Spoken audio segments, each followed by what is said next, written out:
먼저 만나 뵙게 돼서 반갑습니다. 저는 외과 의사고 직업이, 그래서 어디 가서 이제 매번 강연을 하면 제일 합당하고 좋은 주제는 대장암 예방과 치료나 아니면 치질술 전후의 관리 뭐 이런 것으로 강연을 하면 사실 제가 잘할 수 있습니다.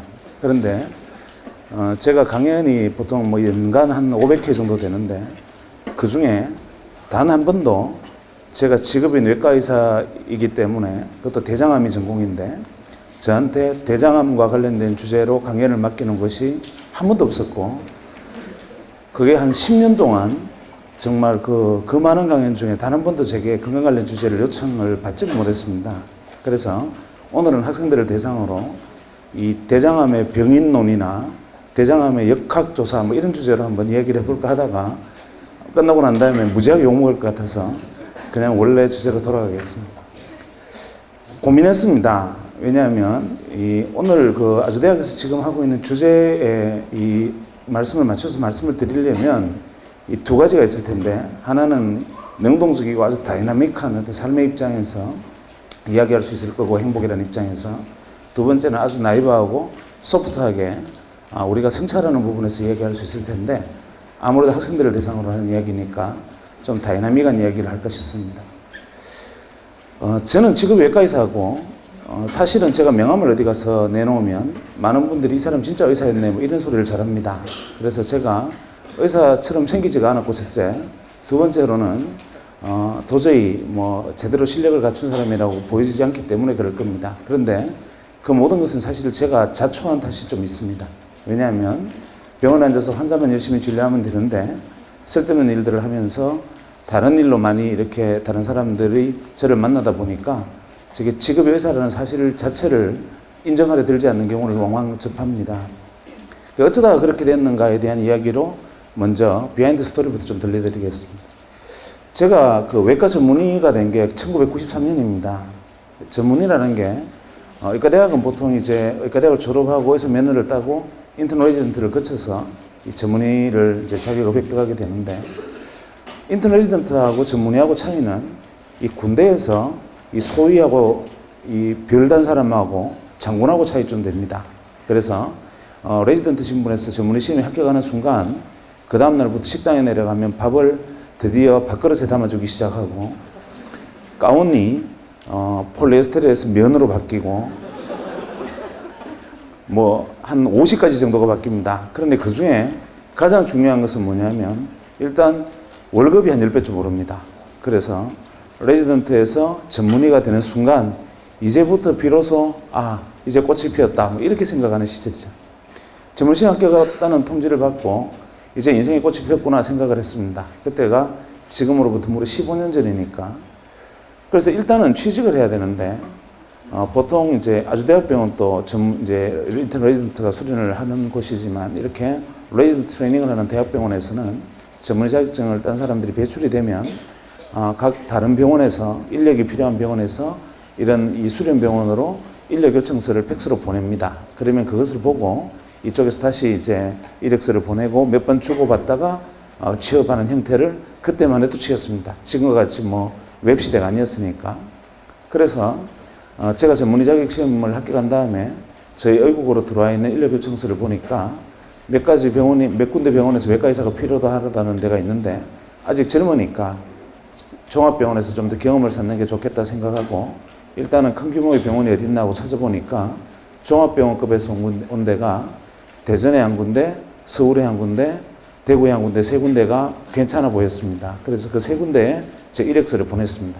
그랬더니만 세 군데에서 회신이 왔는데, 서울과 대구에 있는 종합병원에서는 그 당시 외과 의사에 대한 평균 연봉과 평균적인 대우, 근무 조건을 달아서 회신이 왔고, 대전에 있는 병원 한 군데에서는 그 당시 외과 의사 연봉의 3배를 줄 테니까 오라고 답신이 왔습니다. 3배야. 뒤도 돌아보지 않고 혹시나 다른 사람이 체갈까봐 팩스를 보자마자 바로 전화를 했습니다. 제가 그 병원에 가서 근무해도 되겠습니까? 떨리는 목소리로 얘기를 하니까 그쪽에서 당신을 아주 애타게 기다렸다고 이렇게 말을 해요. 그래서 제가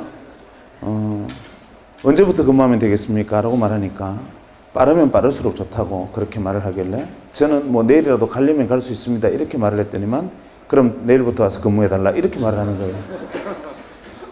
뭐 두 번 생각할 게 없죠. 돈 많이 준대죠. 또 간절히 나를 필요로 한대죠. 뭐 최선의 직장이었습니다. 그래서 그 다음날 아침에 진짜 보따리를 사서 바로 대전으로 내려갔습니다. 그래서 대전역에 내려서 택시를 타고 병원 이름을 대면서 병원 가자 그러니까 택시기사가 병원을 몰라요. 좀 이상하지 않습니까? 종합병원인데 택시기사가 모르는 게. 그래서 청남대학병원 옆에 어디라고 주소를 가르치더니까 깨우뚱깨우뚱하면서 찾아갔는데 기사가 막상 가보니까 이제 병원 골조공사만 끝나 있고 응급실, 외래진료실, 수술실 몇 가지만 완성되어 있고 나머지는 골조공사 중이었습니다. 이유는 인가받은 날짜에 개원을 해야 되고 공사는 지연되고 해서 우선 한 개층의 반만 형식적으로 오픈을 한 상태였고 제가 뭔가 좀 잘못됐다는 것을 깨닫긴 했지만 그래도 이왕 왔으니까 하고 원장실을 찾아가서 문을 두드리고 들어가니까 원장님이 저를 반기시면서 이렇게 말했습니다. 당신이 우리 병원에 온 첫 번째 의사다.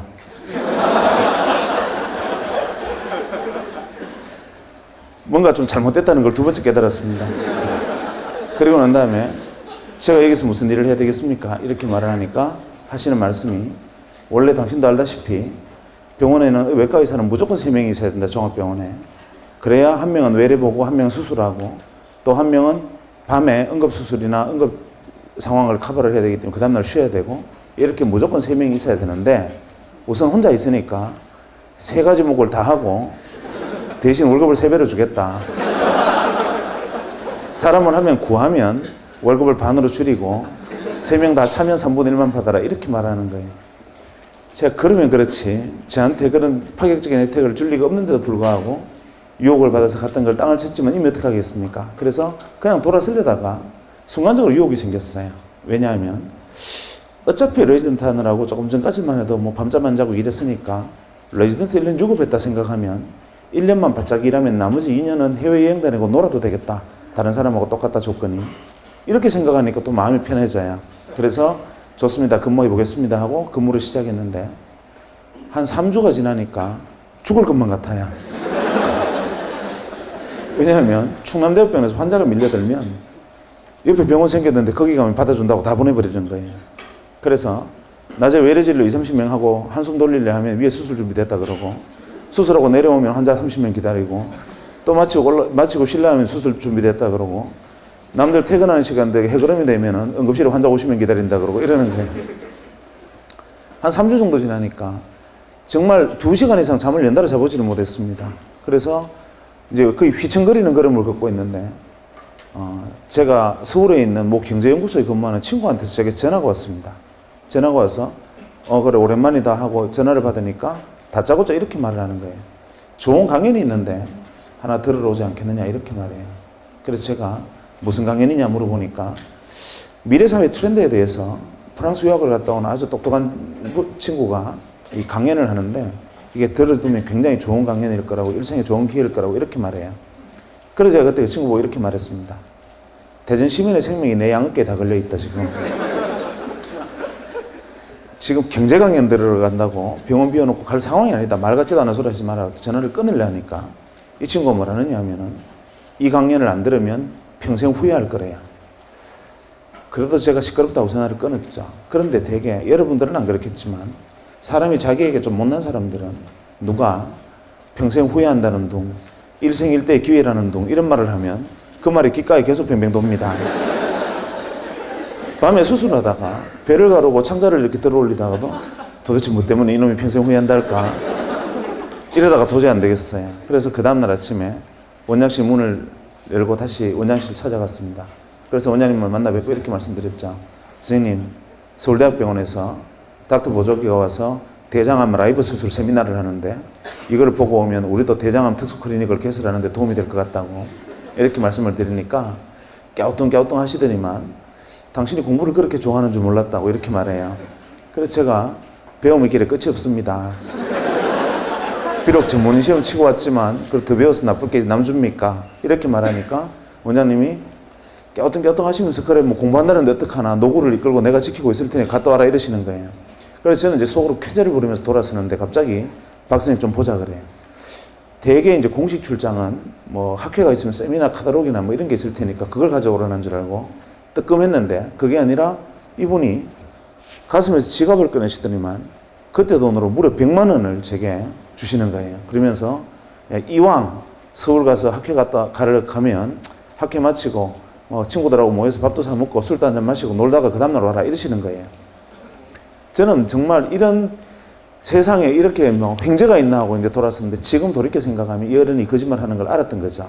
그러니까 한 3주 더 직사게 고생을 했는데 이놈 아무래도 거짓말 하는 걸로 봐서 한번 풀어주지 않으면 그냥 그만두고 영 돌아오지 않는 수가 있겠다. 이래서 그냥 용돈을 준 거였는데 저는 속에 넘겼다고 생각했습니다. 그래서 돌아 나왔는데 사람이 이게 말 타면 종 부리고 싶죠. 시간이 생기고 돈이 생기니까 혼자 가기 심심한 거예요. 그래서 누구를 데려갈까 고민을 하다가 아무리 사방을 돌아봐도 그 시간에 강연 들어갈 친구가 없어요. 평일날 오후, 그러니까 수요일 오후 3시에 하는 강연에 참석할 직장 다니는 멀쩡한 친구가 누가 있겠습니까? 그래서 누구를 데려갈까 고민하다가 한 명이 딱 압축이 됐는데 그게 누구였느냐 하면 텍사스 주립대학에서 MBA를 마치고 와서 1년째 백수하던 친구가 있었어요. 여러분들은 그거를 잘 이해를 못 하시겠지만 우리는 베이비붐 세대라서 대학 마치고 할 일 없으면 대학원을 가고 대학원 막 갔다 와서도 할 일 없으면 미국 갔다가 그냥 오기 미안하니까 MBA 해서 오는 거 그 다음에 한 1, 2년 백수하는 게 이게 정통 코스였습니다. 그래서 이 친구한테 전화를 했습니다. 강연 들으러 같이 안 갈래? 저는 그때 놀라운 사실 하나 배웠는데 백수는 보통 사람과 감정 반응이 틀립니다. 우리는 누군가가 자꾸 전화하고 뭐 삐삐하고 핸드폰하고 나를 찾고 부르면 짜증내지 않습니까?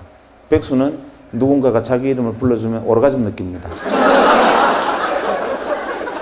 자기 이름을 불러준다는 그 사실만으로 그 사람에게 가서 꽃이 되는 게 백수입니다. 제가 강연 들어가지 않을래 그러니까 언제 어디서 하는 무슨 강연이 있냐 물어보지도 안 하고 그래 가자 그러는 거예요. 그래서 이 친구 같이 가기로 했습니다. 이 친구가 동대구에서 기차를 타고 대전역으로 오고 저는 대전역에서 만나서 같이 서울의 연구소로 갔습니다. 연구소 강연장에 들었으니까 이 강당보다 한 절반 정도 되는 강당에 좋은 의자들이 한 50개 놓여 있었고 거기에 꽉 차 있었습니다. 연구원들이. 그러니까 박사급 연구원들이 쭉 앉아 있었는데 이분들이 좋게 말하면 프라이드고 나쁘게 말하면 자만심이 이 폐속까지 부풀어 있는 사람들입니다. 지금도 그 연구소가 그런데 93년도에는 다른 박사학위 받고 와서 백수가 기본 코스인데 한국 최고의 경제연구소에 있다는 사실만으로 어깨에 풍선이 이만큼 들어있던 사람들이었습니다. 그래서 자만심이 엄청난 곳이었죠. 제가 작년에 거기 강연하러 갔습니다. 그러니까 13년 전에 강연 들으러 갔다가 작년에 거기 강연하러 갔더니만 정말 의전으로 사람을 죽입니다. 문을 열고 이제 연구소 앞에 차가 들어가면 수의실 앞에 직원이 나와 있고 의전 담당 직원이 현관에 나와 있고 의전 담당 전무가 나옵니다. 그리고 가서 PT룸 가서 그룹의 연역부터 시작해서 연구소 역사까지 PT를 하고 그 다음에 줄줄이 정중하게 정말 거의 일본 사람 수준으로 극도 예의를 보이면서 강연자를 맞이합니다. 그런데 문제는 뭐냐면 말로는 우리 연구소에 강연하러 와주셔서 대단히 감사합니다 라고 정중하게 얘기를 하는데 눈빛에는 우리 연구소에 강연하러 오라니까 영광스러워 죽겠지 이런 눈빛이 적혀 있는 거 이해하시죠? 무슨 이야기인지. 설마 여러분도 지금 그런 건 아니죠? 어쨌거나 간에 그 정도로 이 교만함이 들어있을 때는 프라이드가 강한 사람들이 쭉 앉아 있었고 저희들은 외부에서 청강에 있으니까 제일 뒤에 앉았습니다. 그 순간 연자가 옆에 문을 열고 들어왔는데 연자가 와서 이 무대에 올라오는 순간 이분들이 불쾌한 기색이 역력해지면서 갑자기 헛기침이 나오고 저거 뭐냐 그러고 어수선하고 소란내지기 시작했습니다. 이유가 뭐냐 하면 연자가 복장이 너무 황당했기 때문에 그렇습니다. 그때니까 지금 13년 전이면 15년 전이면 그때는 길거리에 다닐 때 양복도 다들 검은 양복에 흰색 와이셔츠 입고 다닐 때입니다. 그런데 강연하러 와서 찢어진 청바지에 무릎이 다 나왔고 UCLA 적힌 티셔츠에 뉴욕 양키스 모자를 쓰고 등장한 겁니다. 지금도 그 연구소에는 그렇게 강연하러 가는 사람이 없습니다. 제 정도 복장도 굉장히 파격적인 복장입니다. 그런데 그런 복장으로 나타났으니까 이분들은 모욕당했다고 생각한 거죠. 어디서 저런 날건달 같은 놈이 강연하러 왔느냐 뭐 이런 생각을 한 겁니다. 그래서 뭔가 불편한 기색들이 역력했는데 문제는 강연이 시작되고 터졌습니다. 강연이 시작되고 얼마 안 돼서 한 10분 정도 지나니까 뒷줄부터 한 명씩 일어서서 나가기 시작했는데 한 30분 정도 지나니까 다 나가고 앞줄만 몇 명 남고 외부에서는 저희들만 달랑 남았습니다. 대개 그 이유는 강연 내용에 문제가 있었기 때문인데 아무리 강연 내용에 문제가 있어도 그렇지 전원이 퇴장해버리는 경우는 놀라운 일이지요. 제일 앞줄에 남는 사람들은 원래 이 사람들은 성격 이상한 사람들이에요. 항상 제일 앞에 있는 사람들은. 그래서 특별한 경우가 아니면 이분들은 안 나갑니다. 그 다음에 외부에서 온 저희들은 제일 뒤에 있을 때는 연구소 순환버스가 안 들어오면 못 나가니까 그냥 끝까지 앉아 있었고 나머지는 다 나갔습니다. 이유가 뭐냐면 이분이 들어와서 강연을 하는데 강연 주제가 기가 막혔습니다.